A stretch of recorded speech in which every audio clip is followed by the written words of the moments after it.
አደይ ያላሰበችው ነገር ተፈጥሮባታል። እሱ ምንድነው? ዴቭ የአደይ ቤተሰቦች ለመጠየቅና አደይን ለማግባት ወደ ቤተሰቦቿ ባመራበት ወቅት ያላሰበው ነገር ተፈጥሯል። እንግዲህ የተፈጠረው ነገር በጣም ያሳዝናል። እንግዲህ የአደይ እህት በጣም የምትወዳትና የምሳሳላት ለእሷ ስትኖርላት የኖረችው እንግዲህ እህቷ ብርሃን የአደይን ባል ወይም ደግሞ ዴቭን ወድጀዋለሁ እያለች በጣም ስቃይ ውስጥ ናት። እንዲሁም አደይ ደውላ እህቴን አገናኝ ብላ እናቷን ታወራችት በኋላ ስልክ አውሪ ስትላት የአደይ እናት አላዋራም አልፈልጋትም ብላ ስልኩን ዘጋችባት። እንግዲህ ብርሃን የአደይንና የዴቭን ግንኙነት ጠልታለች። ለምን ቢባል እንግዲህ እሷ ዴቭን ወደዋለች።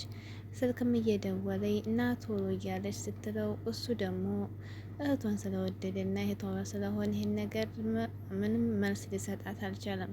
ብርሃን ግን እሱም ታላገኘው ህይወት የለኝም እያለኝ በዴቭ ፍቅር ክንፍ ብላለች።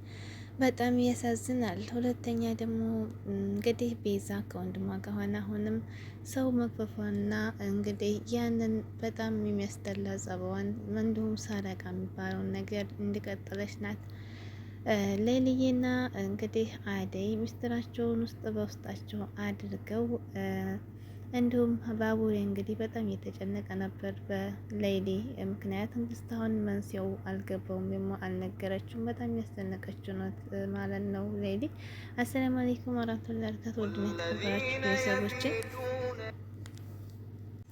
እንዴት ናችሁ? ከኔ ጋር ሁሉ ሰላም አልሐምዱሊላህ ረቢል ዓለሚን። በያላችሁ ሰላማችሁ ብዙ ትበልቻችሁ እስከሆናችሁ ሰብስክራይብ ላይ ሼር እያደረጋችሁ ቤተሰብ ሆኖ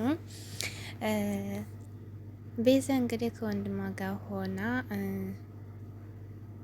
ሌሊ የምትከታተለውን ዶክተር እንግዲህ አጥምደውታል ማለት ነው። ከወንድሟ ጋር ሆኖ በጣም ሲስተማቸውንና ወጥመዳቸውን እያስገቡ ሰውን እየገፈፉና ሰውን እያሰቃዩ ከወንድሟ ጋር ይገናኛሉ። መተዳደሪያቸውም እንግዲህ ሰውን እየገፈፉና እያፈኑ ሰውን እየያዙ ብር እየተቀበሉ በዛ ነው የሚኖሩት ማለት በጣም መጥፎ ስራ ነው። እንግዲህ ቤዛ ከወንድሟ ጋር ተመካክረው በርቀት የሌሊ ዶክተር ወይም ደግሞ አስተማሚዋ ዶክተር ሲመጣ እንግዲህ ከመኪና በመኪና ይግጨኝና ገንዘብ እንበለዋለን ተባበሉ። እንግዲህ መኪና ስር ገብታ ዶክተሩን በጣም ደንግጦ ነበር። ተደነገጠ በኋላ ግን ከደነገጠም በኋላ እንግዲህ በጣም ነበር ያዝነው። ምክንያቱም ቀጥታ መኪናው ስር ነበር ሄዳ የገባችበት ማለት ነው። እሷ ያው ወጥመዷ ነው ገጫ ብላ ገንዘብ ለመቀበል ነው። እሱ ደግሞ ምርድ መስሎት በጣም ተጨንቆ ነበር ማለት ነው ዶክተሩ። ከዚያም በኋላ እንግዲህ ከወንድሟ ጋር ሆነው የምንፈልገውን ብር ታላክልን እንከሳለን ነበር ያሉት ማለት ነው። በጣም ያሳዝናል።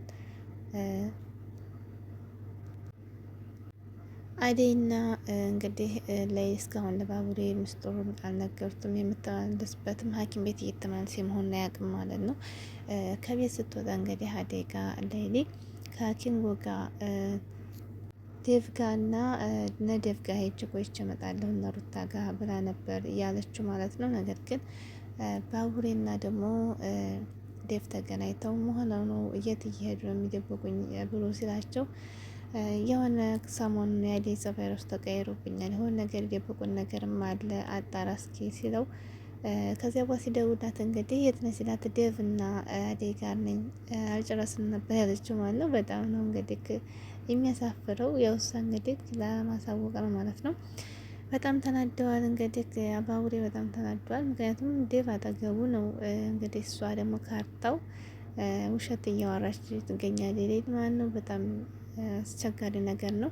በዛ ላይ እንግዲህ ብርሃን ከዴቭ ጋር ደውላ እሷ ራሷ ስልክ ሲያነሳላት አትመጣም እንደ ወደዛ ትመለስ መቼ የምትመለሰው እያለችው ነበር ማለት ነው ወደ ገጠር። እሱ ደግሞ ምንም ሰው ነገር የለም ካሁን በኋላ አልመለስም እያላት ነበር ማለት ነው። በዛ ላይ በጣም ውስጧ ተጎድቷል። እንግዲህ ዴቭን ወደዋለች ብርሃን ማለት ነው።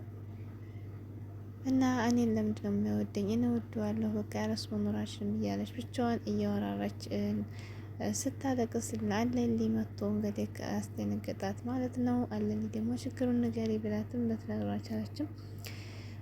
እና የተፈጠረው ነገር በጣም ከባድ ነው። አስባችሁታል እንግዲህ ተየት በጣም ከባድ ነው። እህቷ አዴን እንግዲህ ሊያገባት የችኛቱ ደግሞ እሱን መውደድ በጣም ከባድ ነገር ነው ማለት ነው።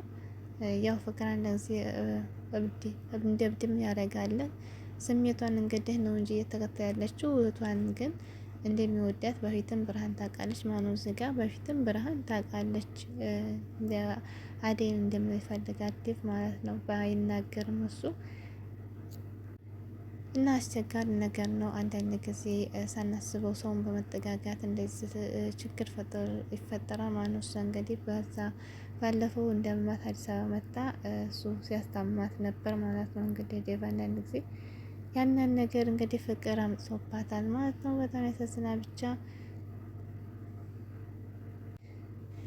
የሌሊ ዶክተር ደግሞ እንግዲህ ከአደይ ግጥም አድርጎ ፍቅር ይዞታል ማለት ነው። በጣም ብቻ አስቸጋሪ ነው። ግን አደይ ደግሞ እንደዚህ በአጭር ሰው የምትቀየር ወይም ደግሞ በአጭር ጊዜ ለሰው ሌላ ለሰው የምትወድ አይደለችም ማለት ነው።